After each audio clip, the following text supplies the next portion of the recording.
এবারের জাতীয় নির্বাচনের তরুণ ভোটাররাই হবেন কিংমেকার। তাদের ভোটেই বদলে যাবে সব হিসেব নিকেশ। এবার আসুন জেনে নেই তরুণ ভোটাররাই কেন জামায়াতের প্রধান লক্ষ্য। কারণ খুব সহজ, এবারের নির্বাচনে 4.5 কোটি তরুণ ভোটার ভোট দেবেন।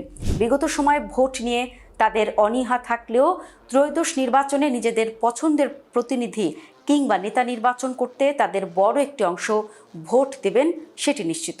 আর খেলাটা এখানেই। আওয়ামী শাসনামলের 16 বছর ভোট দেওয়া তো দূরে থাক, ভোট কেন্দ্রে যেতে চাইতো না তরুণদের একটি বড় অংশ। কিন্তু গণঅভ্যুত্থানে সেই চিত্র বদলেছে। তরুণরা নিজেদের অধিকার আদায়ের দাবিতে সোচ্চার হয়েছেন। নিজেদের প্রতিনিধি বাছাইয়েও যথেষ্ট সচেতন এই প্রজন্ম। আর এই প্রজন্মকে কার্ড বানিয়ে ছাত্র সংসদে শিবিরকে জয়ী করছে জামায়াত। এর মধ্য দিয়ে জাতীয় নির্বাচনেও একটি বার্তা দেওয়ার চেষ্টা করছে শফিকুর রহমান তাহেররা।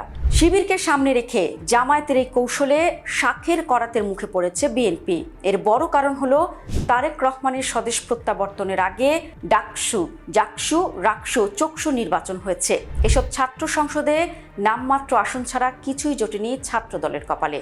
এর বিপরীতে শীর্ষ পদ ভিপি, জিএস, এজিএস পদে বড় ব্যবধানে জিতেছে শিবির সমর্থিত প্রার্থীরা। তবে তারেক রহমান দেশে ফেরার পর অনেকটা জনজোয়ারে ভাসছে বিএনপি। ধারণা করা হচ্ছিল এবার অন্তত জোকসুর নেতৃত্বে আসবে ছাত্রদল।